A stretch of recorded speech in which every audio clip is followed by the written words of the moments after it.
Hello, everybody. Good morning, good afternoon, good evening, good night, wherever it is, wherever you are. I hope that you're doing wonderful today.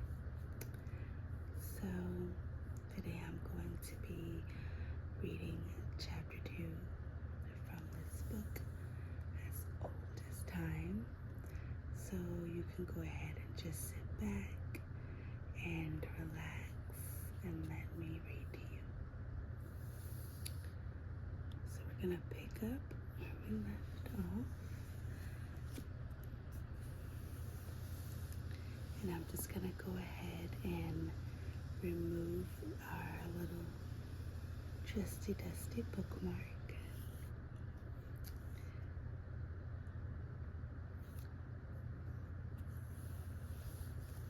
And we're going to start over here on this chapter.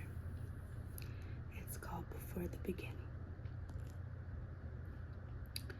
Once upon a time, slightly longer ago than before, there was a kingdom whose name and very existence have long since been forgotten. While the rest of the world was fighting for control of new lands across the seas, inventing ever more deadly weapons, and generously gifting their own religion to foreign people who did not want it, this kingdom just splendidly was. It had fertile corpse lands, dense hunting forests, a neat little hamlet, and the prettiest postcard castle anyone had ever seen. In happier years, because of its removed location and an out-of-the-way valley, it was a lodestone for the artistic, the different, the clever, les charmantes. They fled there as the modern world closed in on the rest of Europe.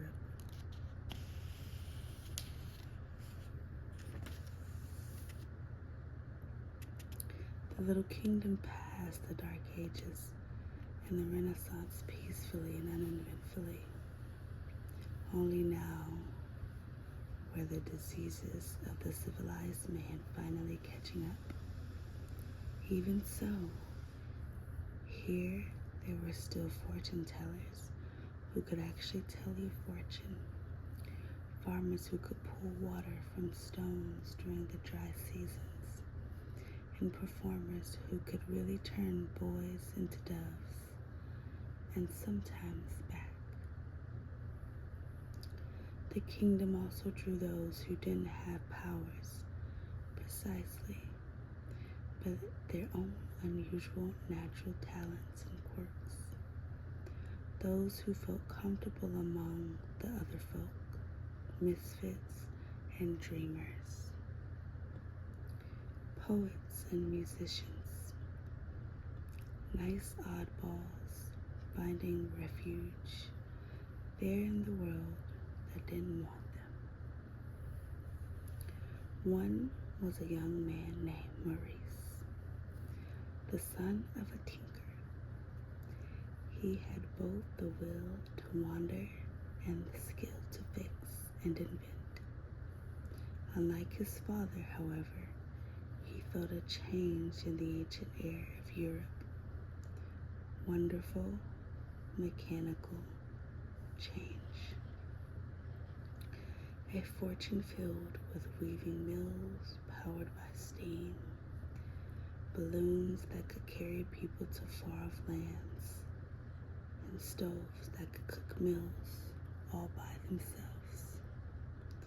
Determined to be part of this, Maurice looked into both the past, the steam engines of Hero, and the present, desperately chatting up anyone who had first-hand account of the marvels he had read about. His longing took him all over, chasing down gears and pistons and demonstrations of science. but he realized that the life of wandering would get him nowhere. He needed some place he could sit and think for a while and tinker with really big things.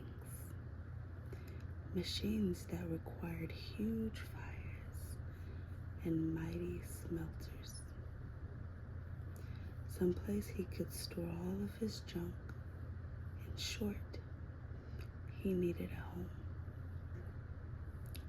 Following his heart and rumors, he wound up in a corner of Europe that was just a bit out of sync with the rest of the world. First, he stopped in a tiny village on the river that was perfect for powering water wheels. But after observing the provincial little lives of the people there and enduring their horrific looks at his hand cart filled with goggles and equipment and books, he realized that this was not the right place for him. He crossed the river and went on through the woods, winding up in a strange kingdom where it was unusual for someone to be seen whispering to a black cat,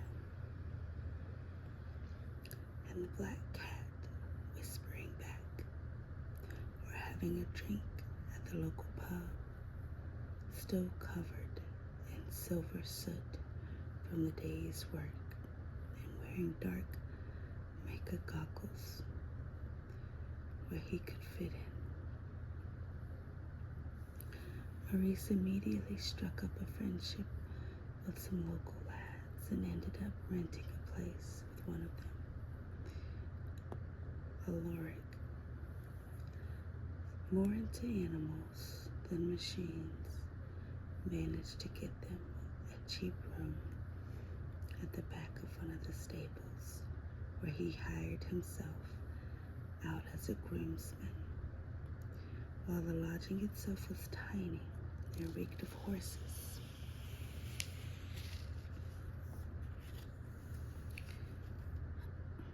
it did include access to a large common yard. Maurice immediately set about constructing a forge, kiln, and tinkering table. He happily took any hard labor that would bring him closer to getting the right bits for his latest project. While he picked rocks out of the field and hauled the sheaves of grain on his shoulders, his mind was far away thinking about the tensils, strengths of different metals, and possibilities of alloys, and how to achieve the perfectly cylindrical, smooth shape he needed for the next step. Old Maurice, head in the clouds, his fellow strong lad would say, clapping him on the shoulders. But it was always said with a smile and respect, the same way they call Josepha, the Tarvin maid, the Black Witch. Her punch was strong, and the shock she could deliver with a snap of her fingers jerked some customers even stronger. At the end of the summer, all of the able-bodied young men were working in the fields. Even Alaric, who preferred horses to the oats they ate, sunburned with aching backs and staggering into town. Every evening, throats parched but still singing, and of course they made their way directly to Josepha's One night, while his friends piled into the tavern, Maurice hung back to dust himself off as best as he could and to get a better look at a bit of the commotion occurring just outside. A giant and solid-looking man stood with his legs spread aggressively and a dangerous look in his eye. This was interesting, but not as intriguing as what else was going on. Sticking her face into the man's was one of the most beautiful women Maurice had ever seen. She had the poise of a dancer and the body of a goddess. Her hair glowed golden in the sunset, but bright red spots of rage flushed her beautiful cheeks, and her eyes flashed green with indignation. She waved a slim altar wand in the air for emphasis. Nothing is unnatural about this. Her words were perfectly formed and accented. It was emotion that caused her to nearly spit.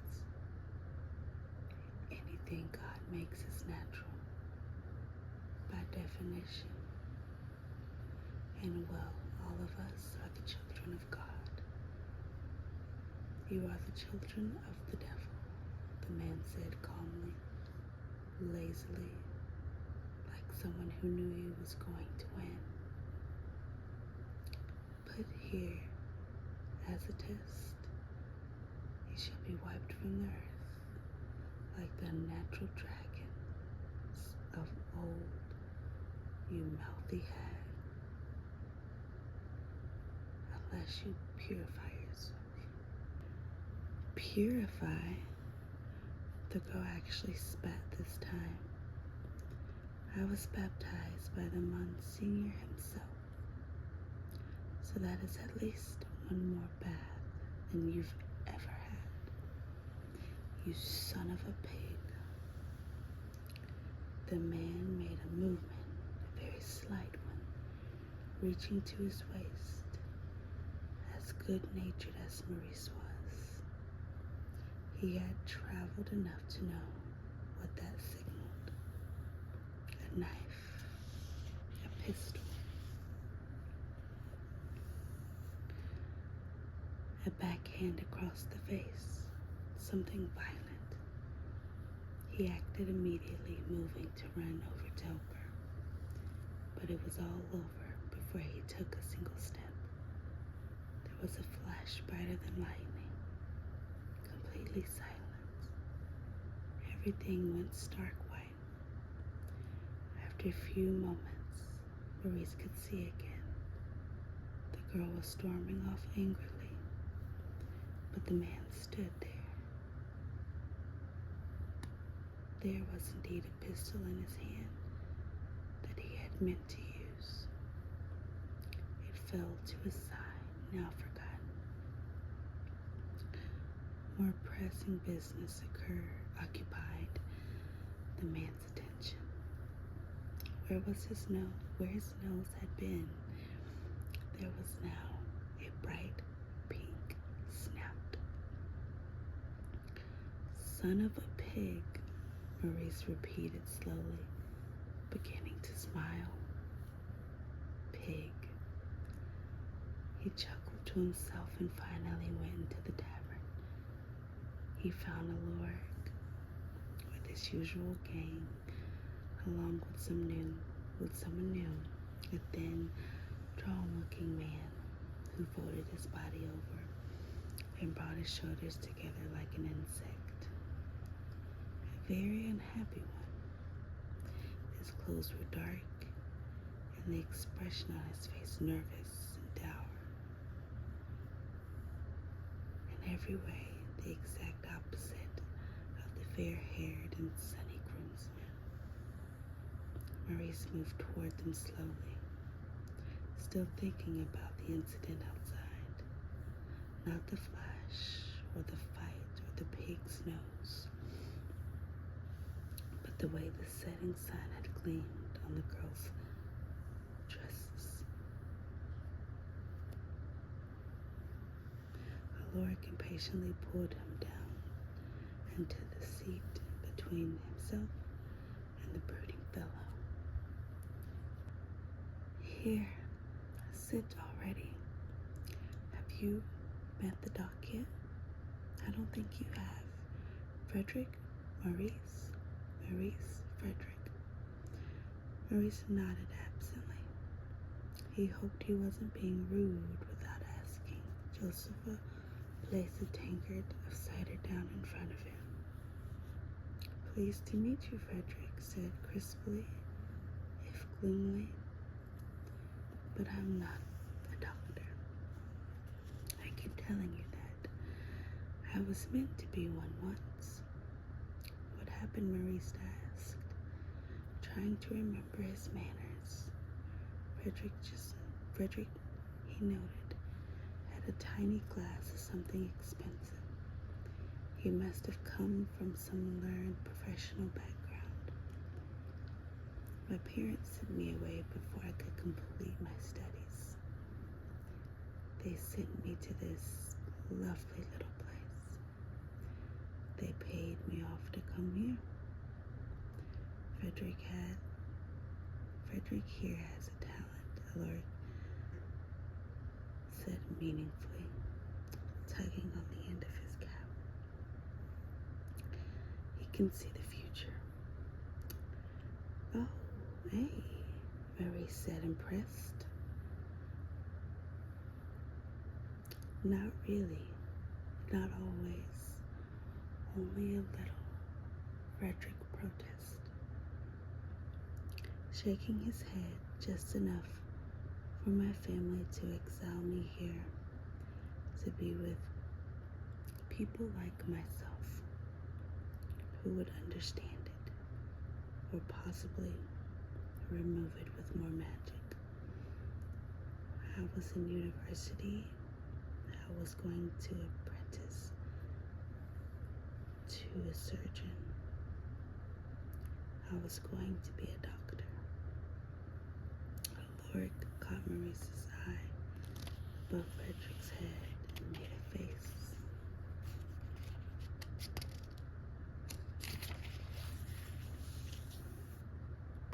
I've been trying to get him to move in with us, the groomsman declared, taking a swig of beer and then wiping the foam off in one easy, well-practiced motion. I don't need to, Frederick said, but not meanly. I have money and I don't wish to live with animals. Thank you very much.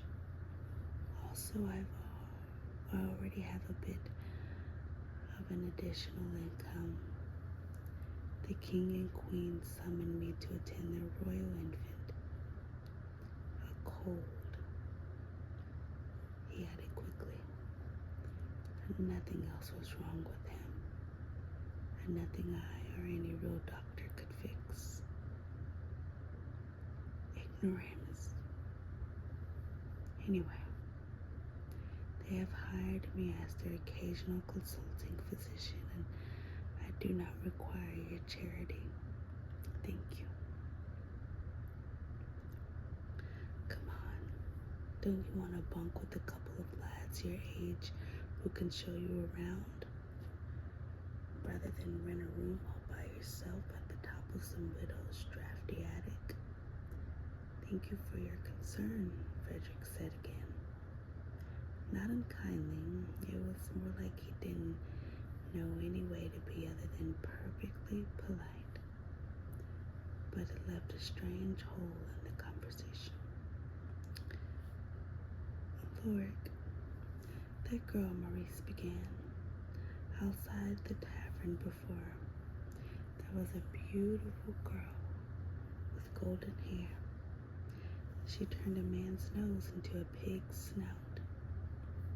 Oh, you must mean Rosalind. That one's a card, Alaric's laughed.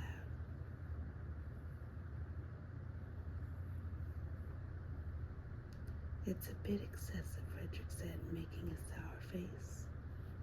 That's the problem with witches. He was being very insulting, Maurice said, finding himself rising to the defense of a girl whose name he had known a moment before. He was accusing her of being unnatural and saying that magic wasn't pure. Lord clicked his tongue. There's a lot of that these days, I'm afraid. Before you came, there was a terrible row. 2 boys, Charmanti, and a normal one. Like us, fought over a girl. It came to blows and the Charmanti won, and the other boy died by magic. The palace guards were sent to break up everything, and there was a bit of a riot. Accusations being flung back and forth. Some of the guards got caught in the crossfire with rather more permanent afflictions than a pig's snout. Which, knowing Rosalind, she will remove the next time she sees him. You can hardly blame the normal ones like you, Frederick said with bitterness. Here these people are who have powers and can do things that you can't. There's no control over their behavior, and nothing anyone, palace guards or people with muskets can do about it.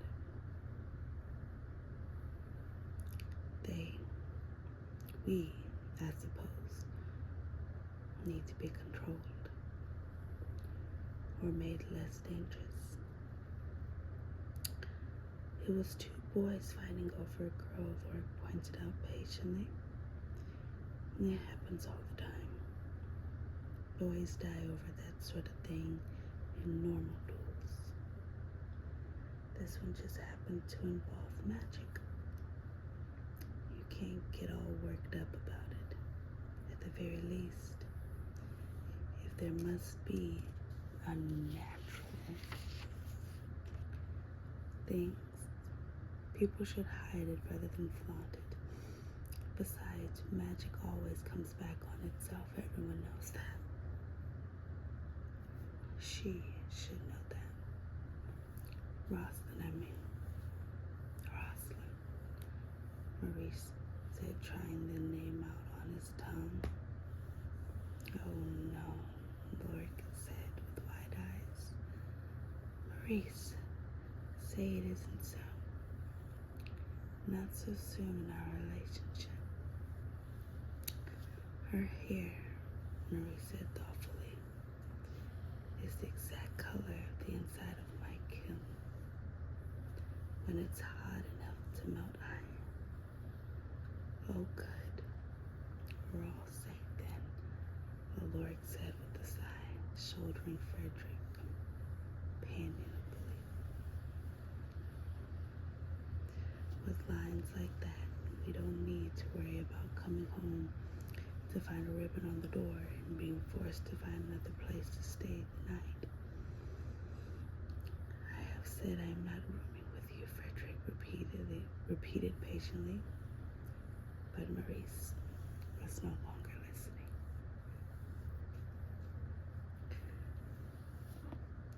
Well, that ends this chapter, and next time we'll pick up on the next chapter, which is titled The Girl is Strange, No Question. And it looks like we get to finally meet Belle in this chapter. So for now, I am going to place our trusty little bookmark back in, and I'm going to close the book for now.